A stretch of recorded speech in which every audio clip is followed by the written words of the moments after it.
Alô, Libertos, tudo bem? Aqui é o Rafael Campos, estamos com mais um episódio aqui para vocês e hoje irei falar um pouco mais sobre o Ogan.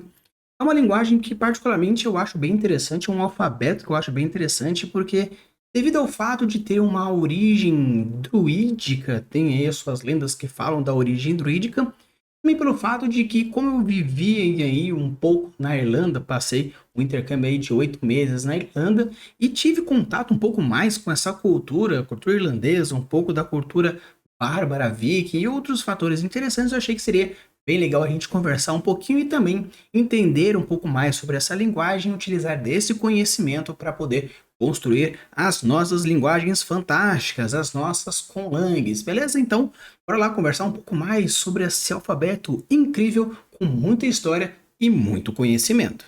Então, pessoal, querendo começar aqui por uma parte que eu acho particularmente interessante devido a algumas... Vamos começar pelo formato, propriamente dito. É interessante porque vocês podem ver o quão forte e o quão direto é a escrita. Onde nós temos um risco e nós temos outro risco.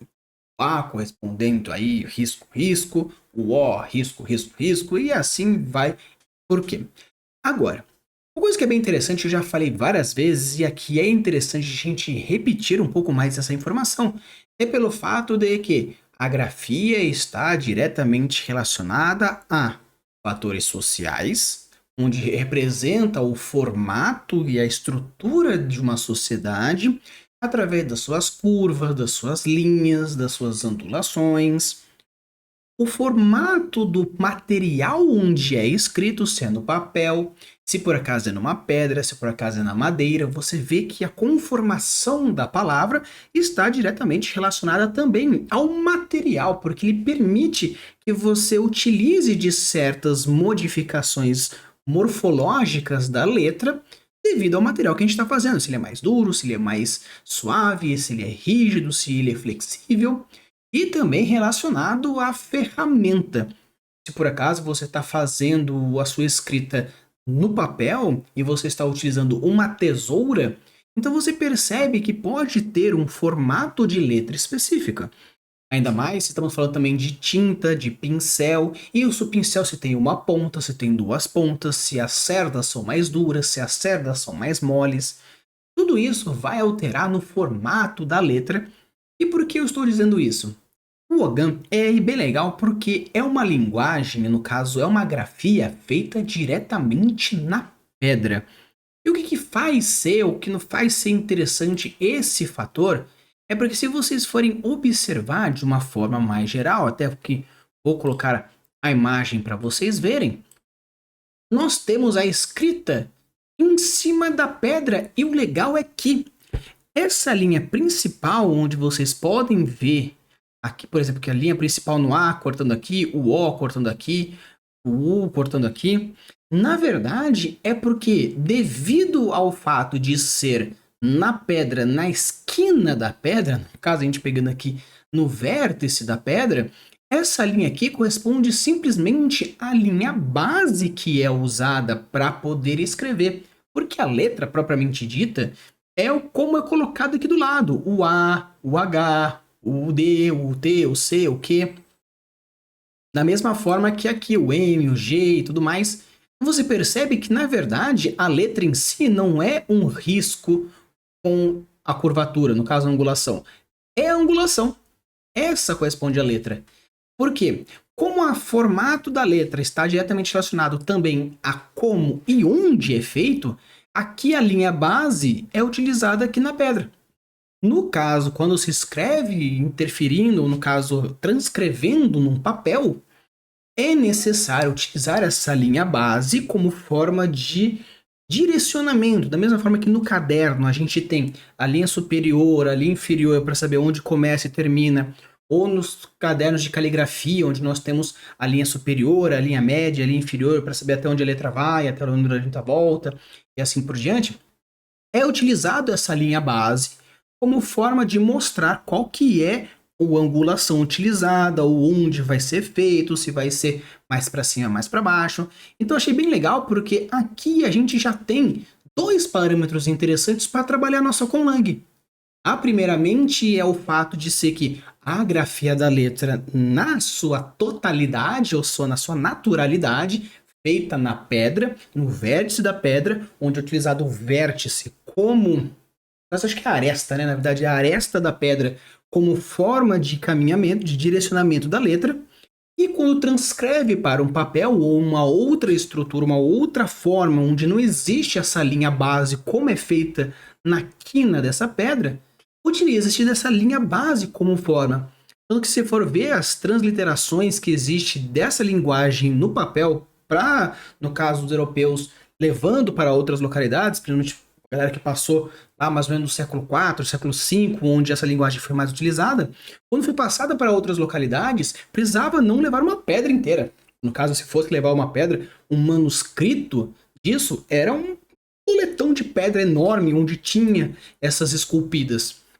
Então você percebe que, para levar de um lugar para o outro, utilizaram papel, ou no caso, materiais com mais fácil acesso, mais fácil transporte, então utilizaram dessa interação dentro de outro. Então achei bem legal porque quando a gente escreve a nossa conlang, quando a gente começa a fazer ela, muitas vezes a gente já imagina feita num papel, ou numa caneta, ou uma tinta. Mas quando você pensa nesse formato de localização, vou colocar numa pedra, vou esculpir de uma certa forma, você percebe o como isso interfere. E essa interferência está diretamente relacionada também ao perfil da sociedade. Se por acaso as cartas eram escritas em pedra, o quanto as pessoas poderiam se expressar levando o quê? Um monolito inteiro? Poemas eram feitos em cima de monolitos? Ou é uma linguagem mais verbal? Porque a parte escrita, devido à dificuldade de ser feito pelo fato de ser na pedra, ou no caso em cascos de árvores, madeira, existe um limitante de peso, um limitante de tamanho. Isso mostra também que essa conlang obriga, entre aspas, ou no caso essa conlang foi sugerida a criação, devido ao fato de ser nossa cultura é uma cultura verbal. É uma cultura onde tem a troca de histórias mais comum. Mas devido a algum ponto específico, no caso, vou relacionar aquela divindade, então eu preciso que tenha uma marcação eterna, que seja eterna em cima dos intempéries. E onde pode ser eterno? Na pedra. Por isso que eu acredito que a origem principal disso aqui, ou pelo menos pelo fato de ser, é mostrar que essa sociedade, além de ter um fato mais diretamente ligado pelo fato também de ter a relação druídica, o que eu vou conversar também, tem essa relação de que os druidas têm muito questão de histórias, a conexão, a voluntariedade. No caso, eles são mais voláteis quanto à vida. A relação direta com a natureza faz com que a sua essência, de uma forma geral, seja mais, no caso, natural, uma coisa muito mais passageira. Porém, as suas divindades, as suas essências, as suas relações precisam ser fortes como a pedra. A convicção é forte como a pedra.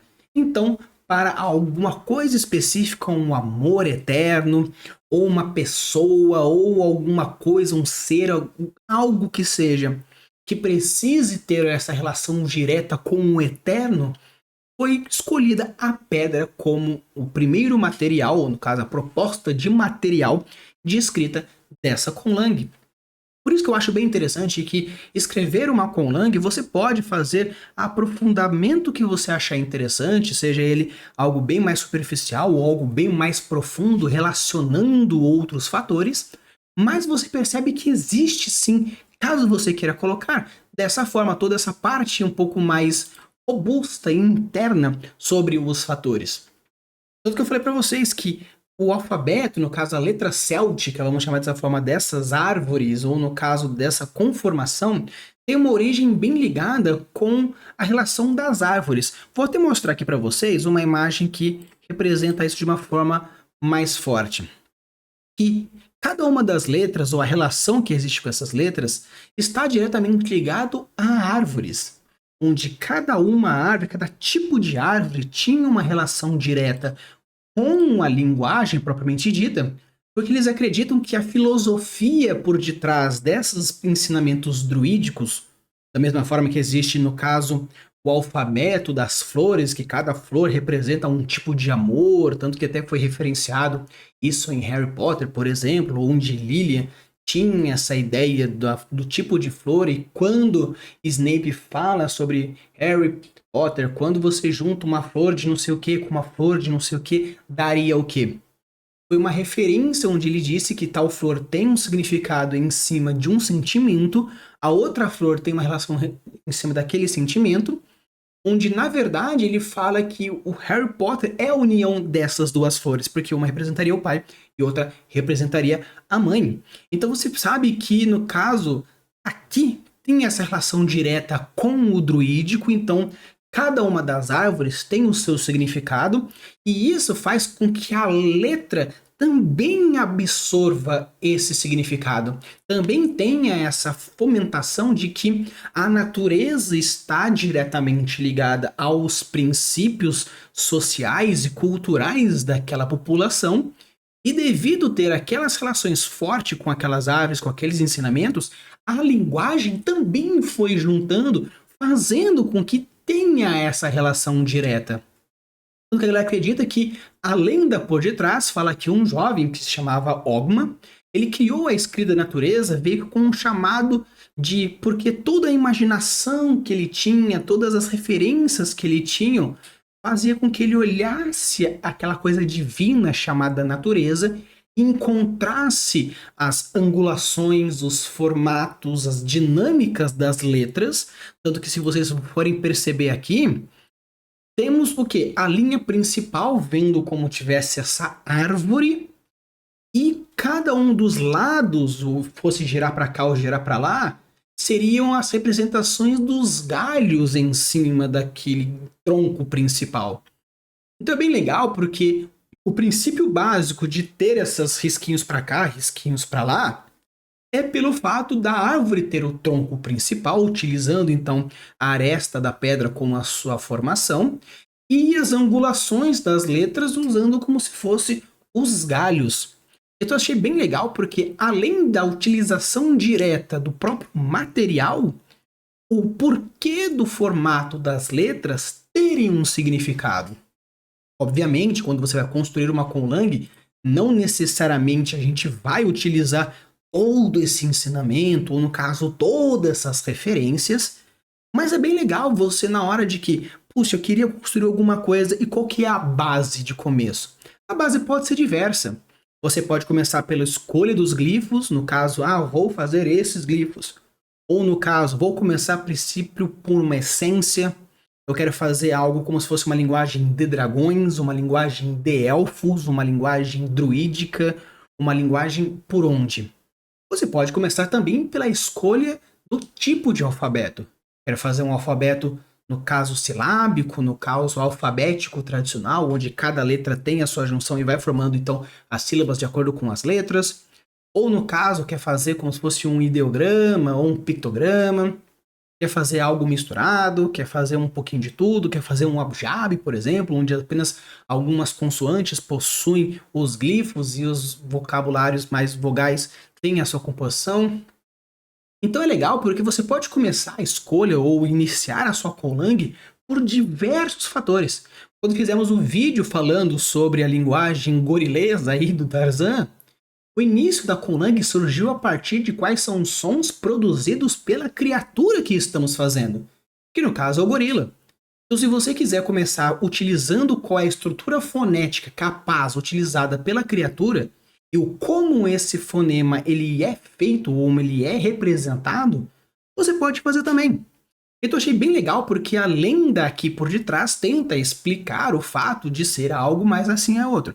Obviamente não se sabe ao certo se realmente existia essa referência direta, porém, ou no caso, a referência direta até que existe, mas se realmente existiu esse Ogan, ou Nogama, né? Ou se, no caso, ele é apenas uma representação de uma ideia druídica, uma ideia mais naturalista, uma ideia mais pagã, vai daquele que for. Mas indiferentemente de ser uma verdade ou não ser uma verdade, aqui é a nossa realidade. E essa realidade traz esse princípio básico de ter essa relação direta com a vizinhança e essa vizinhança ser algo mais filosoficamente abrangente, mais filosoficamente intensificado, mais filosoficamente constituído. Então eu achei bem legal porque essas relações diretas que a gente traz, ou pelo menos tenta criar isso nas nossas conlangs, principalmente quando você vai colocar essa conlang na prática, seja no livro, numa campanha, num world building, numa tatuagem, num que seja, é bem legal ter essa relação direta e eu acho que vale muito a pena, principalmente por ter essas conexões. E o legal que também quis trazer aqui para vocês, de uma forma mais direta, quando a gente fala sobre as ideias dos fonemas, é essa imagem aqui, onde eu vou deixar aqui mais centralizada para ficar um pouco mais fácil de ver, apesar de ter as suas limitações de tamanho. Você percebe que nós temos aqui o que seria mais ou menos a relação direta entre quais seriam as letras, os glifos mais anglo-saxônicos, que é aí a nossa grafia, com outras que têm não necessariamente o mesmo som, não necessariamente a mesma, vamos dizer assim, função dentro do alfabeto, mas sim ter uma mínima história de origem entre um e outro, pelo fato de ter aí as suas conexões. E eu acho que vale a pena essas ideias. Tanto que você vê que a gente tem o A, onde esse A vira um pouco mais cuneiforme, nós temos, passando para o hebraico, nós temos até mesmo o próprio Ogan que a gente trouxe aqui, o tebano, o Magi, que é uma linguagem um pouco mais relacionada à questão mais mística de uma forma geral, ou até mesmo outras linguagens mais pontuais ou, no caso, um pouco mais místicas, dependendo daquilo que você for considerar. Até que pega um pouco o grego. E é interessante porque se vocês forem ver de uma forma geral, até deixando aqui uma coisa um pouco mais direta, você percebe que aqui nós temos as letras correspondentes, e quando você vê a conexão direta de um para o outro, aqui até deixando um aqui do lado, existem algumas informações interessantes, porque aqui um EA, a gente não percebe esse EA de uma forma mais direta, por quê? Porque o som feito por aqui é um som mais específico. Da mesma forma que a gente percebe esse AE aqui. Claro que se for pegar aqui algumas, a gente consegue encontrar, como por exemplo esse né, aqui, esse N mais puxado para o gerúndio, como a gente fala. Mas você percebe que, por exemplo, o que seria o I e o J é a mesma letra. No caso aqui, não tá pequenininho, mas o I e o J têm a mesma grafia, mostrando que algumas palavras elas têm a mesma origem, ou no caso o fonema tem a mesma origem, ou a grafia tem a mesma origem. Então não necessariamente quando você for construir a sua conlang de uma forma geral, no caso a transliteração de um de outro, não precisa necessariamente você ter todas as grafias. Porque você pode considerar que o I e o J teriam, no caso, a mesma origem gramática dentro da minha linguagem, então é um grifo só. Então, se você quiser, por exemplo, transliterizar a palavra, no caso, igreja, que igreja, beleza. Só que como já tem o mesmo, no caso, o J tem o mesmo som do I, considerando essa proposta, a gente pega que o nome seria igreja. E esse igreja pode considerar dentro de, caso você queira colocar algumas regras gramaticais, que o I no começo de uma palavra teria o som de I, e esse I no meio da palavra tem um som mais de, né, esse G. Tanto que, no caso, se fosse G com a letra G, seria igreja, né? Então aqui você pode considerar que, devido ao fato de que aquela mesma letra, ao mudar de posição dentro da palavra, mude a sua sonorização, fez com que, no passar do tempo, criasse uma nova letra. Ou, no caso, tem esse I ramificado formando um som de J, pelo fato de ter essa mudança fonética. Só que a origem da palavra é a mesma. Mas quando você escuta, fala igreja, beleza, muda e tem essa mudança mais pontual. Por isso que eu acho bem interessante que quando a gente vai estudar uma língua nova, no caso uma língua mais moderna, você percebe que existe muitas vezes as conexões dos falsos cognatos, onde é a mesma escrita de uma língua para outra, mas um significado totalmente diferente. Caso o próprio pelado, se a gente for ver, pelado é o sem roupa e o pelado no espanhol, em algumas localidades, seria careca. Então é bem interessante porque você pode, então, até mesmo brincar com isso. Narrativamente é algo bem interessante devido ao fato de que, se a gente tem que tal palavra, pelo fato de ter escrito dessa forma, gera essa sonorização e pode criar, então, essas confusões. Principalmente quando você vai colocar essas palavras, essas conlangues, por exemplo, essas palavras fantásticas, em histórias mais de mistério, investigação. Porque você pode considerar, por exemplo, que tal letra tem um som de X ou som de Y, no caso, um som de X ou som de... Aí vai do que você achar interessante. Mas essa relação faz com que tenha essa mudança e tenha uma interpretação diferente, gerando um mistério, caso você vai escrever isso numa história, gerando esse mistério de que todo mundo imaginava que era tal coisa. Só que a palavra, no caso, árvore, montanha, tem quase que a mesma grafia, muda só apenas um pouco da pronúncia que tem uma diferença. Então ficou durante séculos a galera procurando árvores sagradas e não sei o que, e isso, aquele outro, mas no final era uma montanha sagrada. Então tava todo mundo procurando na árvore específica, tentando achar qual seria a espécie, por exemplo, ou aquela planta, mas na verdade era a montanha inteira, onde todas as árvores eram consideradas sagradas e eles estavam simplesmente procurando uma específica. Ou até mesmo algo que é bem interessante e é meio que abordado em Naruto, mas de uma forma assim suave, mas porém interessante, que é considerar também a grafia da pessoa, a pessoa que está escrevendo. Tanto que você percebe que, no caso, qual é a diferença entre a letra E a letra L quando a gente faz a grafia?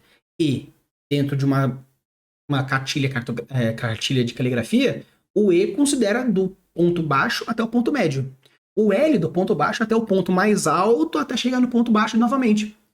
E existe pessoas, até vou dar o exemplo de um aluno meu, que ele escreveu usando a palavra caloria, ele meteu um L não sei aonde, e quando era para escrever alguma coisa com L, ele fez um L pequenininho e parecia E. Então, no caso, quando era para escrever tipo labirintite, ele escreveu labirintite e abirintite, porque o E era pequenininho. Ou até mesmo quando a pessoa faz aquele R meio aberto, parecendo uma letra N, ou que ele faz aquele S, o C com cedilha já puxando já no tio, formando um S bizarrão. Então, às vezes, você pode até mesmo, quando você for construir a sua grafia, colocar os seus símbolos, ter um jeito que você permita, de alguma forma, ao escrever rápido, mudar. É interessante também, quando você for pegar, por exemplo, cirílico, a língua russa, e quando você vê, não existe meio que a letra cursiva. Porque a letra cursiva vira um monte de ondinhas. Porque pelo fato das letras serem muito mais retas, quando transforma isso de uma forma mais curvilínea, gera uma situação um tanto diferente, um tanto bizarra. Então, voltando à parte mais do Wogan, que eu acho bem interessante a gente trabalhar um pouco nisso, é ver que você pode utilizar da mesma forma que a construção da palavra, a origem dela, como a gente viu na idade das árvores, ou você pode puxar um pouco mais na proposta, por exemplo, das letras arábicas. Por quê? Aqui a gente tem a letra A, B, C, D, E, onde a letra, o nome dela, corresponde mais ou menos o som que ela faz. Claro que o B é B, B, B, B, B, o C é S, C, C, C, C, o D é D, D, D, D, D, o F é F, F, F, F, F. Mas você percebe que você tem um pouco do som no nome. Já no arábico, a gente tem que cada letra tem um seu nome. O A, por exemplo, é o Aleph. Claro que tem um pouco do som também, mas é muito mais um nome onde esse nome também traz uma referência. E aqui, quando a gente fala do Ogan, também tem essa ideia. Tanto que o B, o nome, a letra B do Ogan, o nome é Beirith, que significa, no caso, é uma bétula, né? No caso, uma coisa mais relacionada a árvore, no caso, o vidouro, né? O viodeiro, é uma árvore mais específica. Então você percebe que existe essa relação. O próprio L tem o próprio nome, porque vem de Luiz, né? No caso, Luiz, que é o nome utilizado mesmo. Também seria a árvore blaze, né? Ou erva, de uma maneira geral. Ou até mesmo o F, que é o fern, que também é a árvore, ou sail, né? Que também é uma árvore. Então, assim, você vê que as letras, o nome da letra é o nome da árvore referenciada que era proposta. Tanto que se o Ogan tem essa relação direta com a árvore, tanto pela sua origem, pelo tronco e pelos galhos, o nome da letra traz isso e o nome da palavra, no caso da árvore, está diretamente relacionado ao formato da letra. Tanto até mesmo que se for pegar, por exemplo, até o NG, que vocês forem ver aqui, o próprio NG também tem isso. Tanto que o nome, o NG, de uma forma geral, tipo, também é o nome da planta, que é o nigel, e também é. Então você percebe que existe isso, mas na verdade o nigel significa mais o matar, ou no caso, ceifar, né, o significado de uma forma mais geral. Mas existe toda a relação em cima da árvore, ou de algo relacionado às origens ou relações diretas que tem essa árvore. Por isso que eu posso ficar aqui, no caso, devaneando bastante um pouco mais sobre isso, mas trazendo aqui novamente esse resumão sobre o Ogan. É bem legal entender um pouco mais sobre alguns princípios por detrás, porque gera toda essa compreensão e gera também toda essa vontade. Se vocês gostaram, chegaram até aqui, deixa o seu like, se inscreve no canal. Eu gosto bastante de dar umas devaneadas em Kulangs, em ideias e propostas e origens. Realmente eu posso fazer diversos outros, porque no caso, eu já até conversei com umas pessoas, vi também que deu algum bom, então sim, vou voltar com as lives a partir de abril. Então, segunda-feira de abril, vou voltar com lives, tanto na Twitch quanto no YouTube, para a gente trazer algumas propostas diferentes. Voltarmos com criações e outras interações interessantes que a gente pode ir fazendo.